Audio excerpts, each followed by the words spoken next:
آج دنیا میں جو حالات ہم دیکھ رہے ہیں، ظالموں کا ظلم عروج کو پہنچا ہوا ہے، اور قرآن پاک میں رب تعالیٰ نے ظالموں کی نشانیاں بھی بیان کی. ایسا نہیں کہ یہ پہلی مرتبہ ہوا ہے. اللہ تعالیٰ فرماتا ہے وَكَم مِّن قَرْيَةٍ أَهْلَكْنَاهَا، کتنی بستیاں ایسی ہیں جن کو ہم نے ہلاک کر دیا. رب تبارک و تعالیٰ نے ان کو ختم کر دیا کیونکہ وہ ظالم تھے. ظالموں کی بستیاں جو ہلاک ہوئیں، قرآن پاک میں 3 مثالیں آپ کو بتاتا ہوں. ایک نوح علیہ السلام کی امت اور ان کی آبادی، دوسری حضرت لوط علیہ السلام کی قوم، تیسری حضرت صالح علیہ السلام کی قوم. یہ تینوں قومیں ایسی ہیں، گناہ میں تو تھی لیکن غرور بہت زیادہ تھا، گھمنڈ بہت زیادہ تھا. آج کے دور میں اگر کسی کے پاس پیٹروٹ میزائل ہیں اور بم بارود کی طاقت رکھتا ہے، نیوکلیئر پاور ہے، تو وہ یہ سمجھتا ہے مجھے کوئی شکست نہیں دے سکتا. یہ ہر دور میں ظالموں کا خواب رہا ہے. ہر دور میں ظالم اسی طرح کی فکر رکھتے ہیں. نوح علیہ السلام کی قوم بہت مضبوط قوم سمجھی جاتی تھی.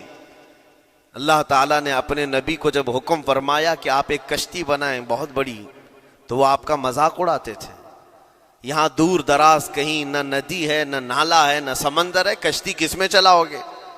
اللہ کے نبی کو پتا تھا کہ عذاب آنے والا ہے، اور اپنے ایمان والوں کو آپ ڈرا بھی رہے تھے.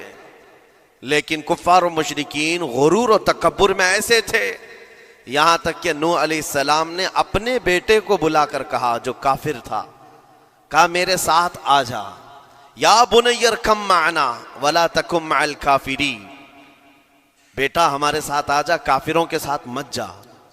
اس نے کیا کہا؟ قال سآوی الی الجبل یعصمنی من الماء، میں تو پہاڑ کی اونچی چوٹی پر چلا جاؤں گا، تمہارا پانی مجھے کچھ نہیں کر سکے گا. یہ اس وقت ظالموں کا خیال تھا، گمان تھا.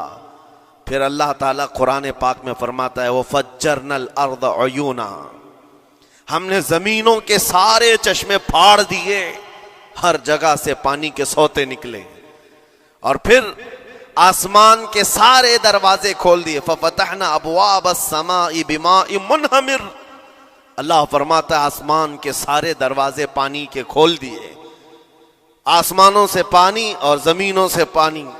فَالْتَقَى الْمَاءُ عَلَى أَمْرٍ قَدْ قُدِرَ، سورہ قمر کی آیتیں ہیں. رب تعالیٰ فرماتا ہے پانی اتنا بڑھ گیا کہ جو رب تبارک و تعالیٰ کی طے کی ہوئی معینہ نشانی تھی وہاں تک جا کر پانی مل گیا. روئے زمین پر کوئی باقی نہ رہا سوائے حضرت نوح علیہ السلام کی کشتی کے، کوئی نہیں باقی رہا. جب یہ پانی پھیل گیا، کیا پہاڑوں کی چوٹیاں، کیا محلوں کی اونچائیاں، سب غرق ہو گئے. اور وہ جبابرہ، وہ قوت کے بادشاہ جو کہتے تھے ہمارا کوئی کچھ نہیں بگاڑ سکے گا، سڑ گئے پانیوں میں. صرف پانی اللہ تعالیٰ بھیج دے تو انسان اسے روک نہیں سکتا، عذاب الہی کو کیسے روک سکے گا؟ دوسری گھمنڈی قوم، غرور میں مبتلا قوم تھی حضرت لوط علیہ السلام کی قوم، جو بدکاریوں میں ملوث تھے. اللہ کا جب عذاب آیا تو قرآن پاک میں رب تعالیٰ فرماتا ہے وَأَمْطَرْنَا عَلَيْهِمْ حِجَارَةً مِّن سِجِّيلٍ، نوکیلے پتھروں کی ہم نے ان پر بارش کی. فَجَعَلْنَا عَالِيَهَا سَافِلَهَا، ان کی اونچائیوں کو اٹھا کر کے نیچے پلٹ دیا گیا. زمین کو فرشتوں نے اوپر تک اٹھایا اور اس کے بعد پلٹ دیا. یہ پوری بستی غرق ہو گئی، ختم ہو گئی. یہ بستی بھی وہی تھی جس کو حضرت لوط علیہ السلام بار بار تنبیہ کرتے تھے کہ ظلم سے بچو، ظلم سے بچو.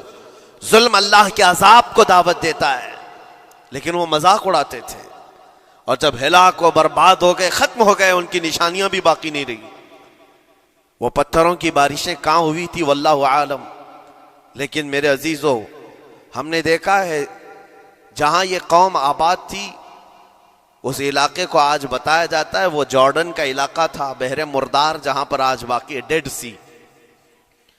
میں خود سفر پر دیکھا جارڈن کی ایک سرزمین پر گاڑی چلتی جا رہی ہے اور کالے کالے پتھر، جہاں تک نظر کرو صرف پتھر ہی پتھر ہیں، بہت نوکیلے۔ ایسے پتھر میں نے دنیا میں دوسری جگہوں پر نہیں دیکھا۔ آج بھی اسی طرح سے باقی تقریباً 100 کلومیٹر 150 کلومیٹر تک صرف پتھر ہی ہے، بیچ میں صرف ایک روڈ جاتا ہے، اس کے بعد نہ کوئی درخت دکھتا ہے، نہ کوئی عمارت ہے، نہ کوئی پہاڑ ہے، صرف پتھروں کا صحرا ہے۔ آج کی اس صدی میں دیکھ کر کے ان پتھروں کو ہیبت طاری ہو جاتی ہے۔ جس وقت وہ برسے ہوں گے ان کی حالت کیا ہوگی؟ اور میں یہ نہیں کہتا بالضبط کہ یہ وہی پتھر ہیں جو برسے تھے، واللہ عالم، لیکن میرے عزیزوں نشانیاں آج بھی عذاب الہی کی موجود ہیں۔ تیسری قوم تھی قوم شعیب اور قوم صالح علیہ السلام۔ یہ دونوں قوموں کے بارے میں ذکر کرتا ہوں۔ حضرت شعیب علیہ السلام کی قوم صرف ناپ تول میں کمی کرتی اور کفر و شرک بھی کرتے۔ شعیب علیہ السلام ان کو روکتے تو وہ ان کا بھی مذاق اڑاتے، اور جب عذاب الہی کے آنے کی بات کیا تو جانتے ہیں کیا کہا انہوں نے؟ یہ وہ قوم تھی جو پتھروں کو تراش کر کے گھر بنا لیتے تھے، یعنی پورے کے پورے پہاڑ کو، پتھروں کا جو پہاڑ ہوتا ہے اس کو تراشتے تھے، اور ایک آدمی کا ایک گھر ایک پہاڑ۔ آج کے دور میں ساری بلڈوزر مل کر کے نہیں کر پائیں، مشینیں مل کر نہ کر پائیں، وہ اس وقت کے لوگ بھاری بھرکم تھے، جسامت والے تھے، طاقت والے تھے، جب وہ اپنے رہنے کے لیے ایک پہاڑ کو تراش سکتے تھے۔ 4000 سال پہلے کی بات کر رہا ہوں۔ اس وقت میرے خیال سے وہ اپنے زمانے کے سب سے بڑے ماڈرن لوگ یا ترقی یافتہ لوگ کہلاتے ہوں گے، سب سے زیادہ ترقی یافتہ کہلاتے ہوں گے۔ جیسے آج لوگوں کو لگتا ہے رشیا اور امریکہ بہت پہنچے ہوئے ہیں ٹیکنالوجی میں، اس دور کے وہ لوگ سب سے بڑی طاقت کے رکھنے والے تھے۔ جب حضرت شعیب علیہ السلام نے ان کو اللہ کے عذاب سے ڈرایا تو کیا کہتے تھے؟ عذاب وہی نا جو نوح علیہ السلام کی قوم میں آیا تھا، بارش آ گئی تھی، زمین سے پانی نکل گیا تھا تو پانی بہت ہو گیا تھا، یا پھر وہ جو لوط علیہ السلام کی قوم پر آیا، پتھروں کی بارش، یا پھر ہواؤں کا عذاب۔ اگر یہ تینوں بھی آئیں تب بھی ہمارے ان پہاڑوں کے گھروں کو نقصان نہیں کر سکیں گے، ان کا اتنا غرور تھا۔ اگر پانی بھی آ جائے سمندروں کا، یا ہوا بھی تیز چلے، یا پتھروں کی بارش ہو، ہم تو بہت محفوظ قلعوں میں ہیں۔ اندازہ کرو میرے عزیزو، 3000 4000 سال کے بعد آج تک مدائن صالح اور الاولا سٹی نام سے سعودی میں موجود ہے، ابھی تک وہ گھر موجود ہیں، تو اس زمانے میں کتنے مضبوط رہے ہوں گے؟ پتہ نہیں 3000 سالوں میں کتنے طوفان آئے، کتنے سیلاب آئے، لیکن ابھی تک وہ پہاڑوں کے گھر موجود ہیں، تو اس زمانے میں کتنے طاقتور ہوں گے؟ ان کا نشہ آسمان پر تھا، غرور چڑھ کر کے بول رہا تھا، کہتے تھے کہ اگر اس طرح کے عذابات آ بھی گئے تو ہمارا کچھ نقصان نہیں ہوگا۔ کون سا؟ نوح علیہ السلام کی قوم کا عذاب آ جائے، لوط علیہ السلام کی قوم کا عذاب آ جائے، یا پھر شعیب علیہ السلام کی قوم کا عذاب آ جائے، یہ صالح علیہ السلام کی قوم کی بات کر رہا ہوں۔ تو پھر ہوا کیا؟ اللہ کے نبیوں نے انہیں ڈرایا اللہ کے عذاب سے، باز آ جاؤ، اللہ وحدہ لا شریک کی طرف جھک جاؤ۔ وہ اکڑ تھی، غرور تھا کہ نبیوں کا مذاق کرتے۔ پھر ہوا کیا؟ قرآن کہتا ہے صرف ایک فرشتے کو اللہ تعالیٰ نے زمین پر اتارا، ایک فرشتے کو اتارا، اور اس کے بعد اس فرشتے نے ایک چنگھاڑ لگائی، ایک آواز کی، ایک آواز، صرف فرشتے کی ایک آواز ایسی تھی کہ جتنے اپنے مضبوط قلعوں میں گھروں میں موجود تھے، اس آواز کی ہیبت سے ان کا بھیجا کانوں سے باہر نکل آیا تھا۔ اور صبح کے وقت جب اس بستی میں جا کر کے دیکھیں تو سب کے سب اوندھے منہ گرے ہوئے تھے، ایک بھی اس میں سے بچا ہوا نہیں تھا۔ نہ نوح علیہ السلام کا طوفان آیا، نہ لوط علیہ السلام کی قوم پر برسنے والے پتھروں کا عذاب آیا، نہ ہی ہوائیں چلائی گئیں۔ ایک فرشتے کو بھیج کر رب تعالیٰ نے اپنی قدرت کا مظاہرہ فرمایا۔ اللہ کے کروڑوں اربوں لا تعداد فرشتے ہیں، ایک فرشتے کی طاقت ایسی ہے کہ اگر وہ اپنی آواز نکالے تو تمہارے کانوں سے بھیجا باہر نکل آئے۔ اللہ وحدہ لا شریک، وہ حی و قیوم کل بھی تھا اور آج بھی ہے۔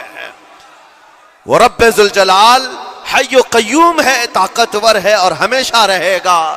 اور رب تبارک و تعالیٰ نے قرآن پاک میں فرمایا، آپ یہ آیت تقریباً 3 جگہ قرآن میں آئی، وَإِذْ نَجَّيْنَاكُمْ مِنْ آلِ فِرْعَوْنَ يَسُومُونَكُمْ سُوءَ الْعَذَابِ يُذَبِّحُونَ أَبْنَاءَكُمْ وَيَسْتَحْيُونَ نِسَاءَكُمْ وَفِي ذَلِكُمْ بَلَاءٌ مِّن رَبِّكُمْ عَظِيمٌ۔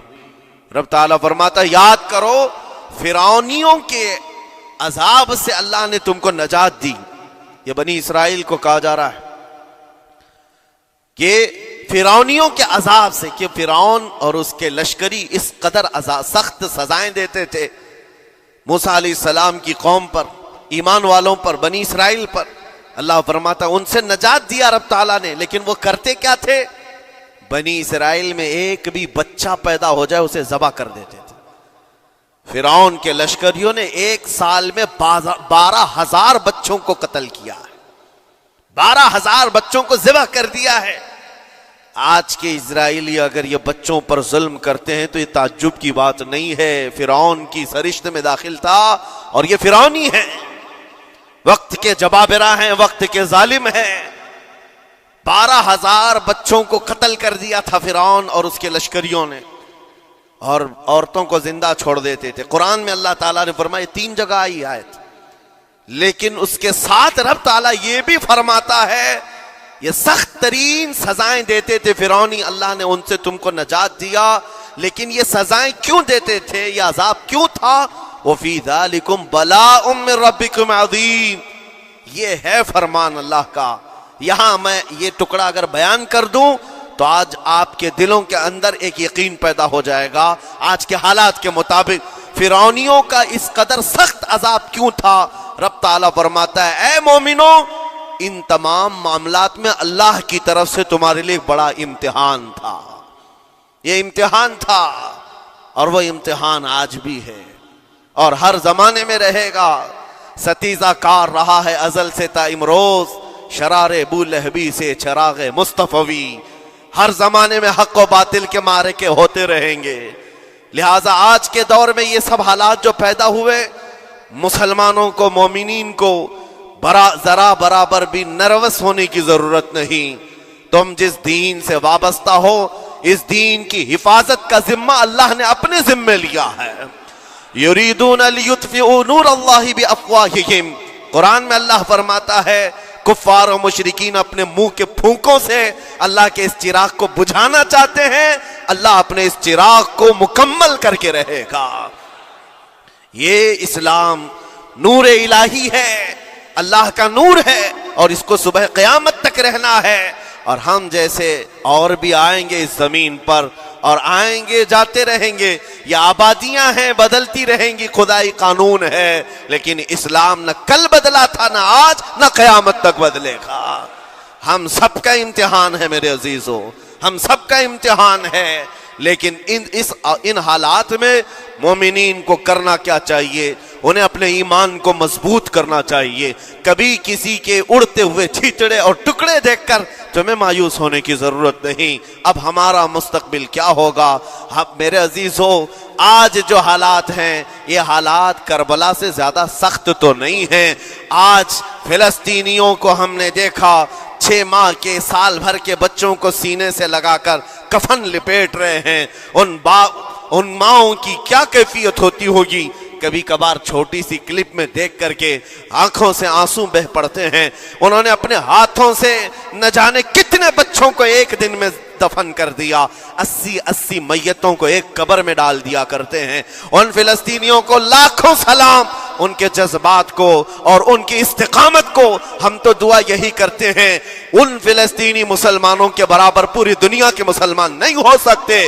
ہم تو ایک ناشتے پر صبر نہیں کر پاتے، وہ اپنے 10 بچوں اور خاندان والوں کے کٹے ہوئے چھیٹڑوں پر بھی کہتے ہیں اللہ ہمارے ساتھ ہے۔ ساری مصیبتیں دیکھ کر کے بھی وہ کہتے ہیں اللہ ہمارے ساتھ ہے۔ ان کے گھر اڑا دیے گئے، تباہ کر دیے گئے، راکھ میں بدل دیے گئے، اور نیوز اینکر، یہ دجالی میڈیا وہاں جا جا کر کے ان کے زخموں کو کھرید کر کے پوچھتا ہے تمہارا مال کیسے آئے گا، تمہارا گھر کیسے چلا گیا، لیکن ان حالات میں بھی وہ مسکرا کر کہتے ہیں اللہ نے دیا تھا، پھر اللہ ہے اور اللہ دے گا۔ ان کے ایمان کے برابر ہم نہیں ہو سکتے، لیکن میرے عزیزو پوری دنیا کے مسلمانوں میں اس مسئلے نے آج ایک اتحاد کی فضا قائم کی ہے۔ اگر ہمارے درمیان آج بھی اتحاد نہیں ہو سکتا تو پھر میرے عزیزو شاعر نے سچ کہا تھا، جگہ جگہ کے تھک چکے ہیں تمہیں یہ ہنگامے، نشاط لذت خواب گراں بدل ڈالو، غلط روی سے منازل کا بعد بڑھتا ہے، مسافرو روش کارواں بدل ڈالو۔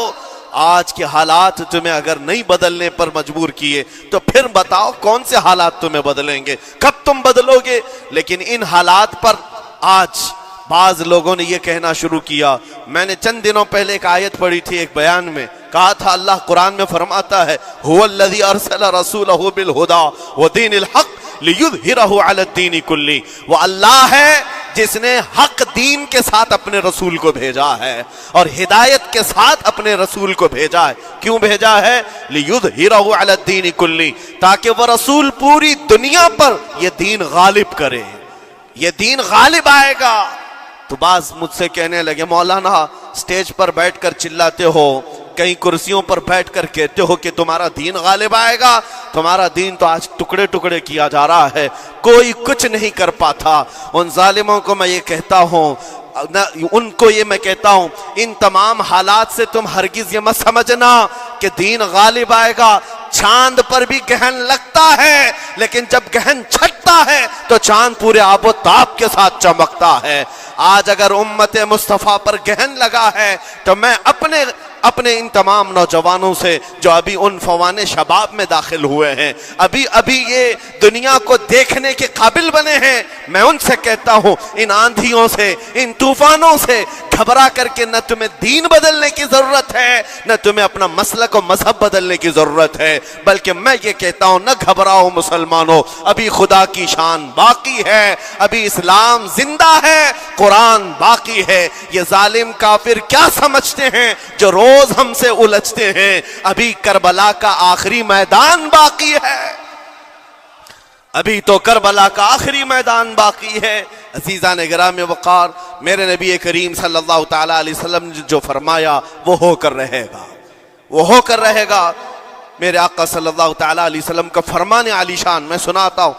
حضور فرماتے ہیں لا تزال عصابۃ من امتی یقاتلون علی ابواب دمشق وما حولها وعلى ابواب بیت المقدس لا يضرهم خذلان من خذلهم ظاہرین علی الحق الى ان تقوم الساعة او کما قال رسول اللہ صلی اللہ علیہ وسلم۔ میرے آقا فرماتے ہیں قیامت تک میری امت میں سے ایک جماعت ایسی ہوگی جو بیت المقدس کے ارد گرد حق کے لیے لڑ رہی ہوگی۔ حضور نے فرمایا قیامت تک لڑتی رہے گی، لیکن ساتھ میں ان کے لیے میرے آقا نے فرمایا پوری دنیا کے برا چاہنے سے ان کا کچھ نہیں بگڑے گا۔ اس کا مطلب کیا ہے؟ اگر آپ ہم سے پوچھتے ہیں کچھ نہیں بگڑے گا، حضور نے فرمایا کچھ نہیں بگڑے گا، لیکن ہم تو دیکھ رہے ہیں ان کے گھر تباہ ہو گئے، بچے مر گئے، چھوٹے بچوں کے سروں سے باپ کا سایہ نکل گیا، کسی کے سامنے اس کی ماں کی تڑپتی ہوئی لاش ہے، اور حدیث میں کہا جا رہا ہے ان کا کچھ نہیں بگڑے گا۔ سب تو بگڑ گیا، مال بھی گیا، دکان بھی گئی، تجارت بھی گیا، گھر بھی گئے، اولاد بھی، رشتہ دار بھی، اور حدیث میں کہا جا رہا ہے کچھ نہیں بگڑے گا۔ میرے عزیزو یاد رکھو میرے آقا کا فرمان حق ہے، کچھ نہیں بگڑے گا کا مطلب کیا ہے؟ یہ تمام اسباب جانے کا مطلب یہ نہیں کہ بگڑ گیا، بگڑا تو اس کا ہے جس کا ایمان بگڑ گیا، ایمان جس کا گیا اس کا سب بگڑ گیا۔ اور ہم نے ان بچوں کو دیکھا ہے آج، ارے رات کو سوتے ہیں تو انہیں پتہ نہیں ہوتا صبح ہوگی بھی کہ نہیں ہوگی، لیکن اس کے باوجود ایک دل دہلا دینے والی بات میں بتاتا ہوں، مصر کی سرزمین سے لوگ پانی کے بوتلیں اور ڈبے اٹھا کر کے بارڈر پر جا رہے ہیں، لیکن فلسطین غزہ کے وہ مسلمان کہتے ہیں اپنا پانی تم رکھو، اللہ کریم ہمارے لیے کہیں سے اپنی ہی زمین سے پانی عطا کرے گا۔ ان کو لوگ کہہ رہے ہیں کیا آپ نہیں دیکھ رہے وقت کا بڑا فرعون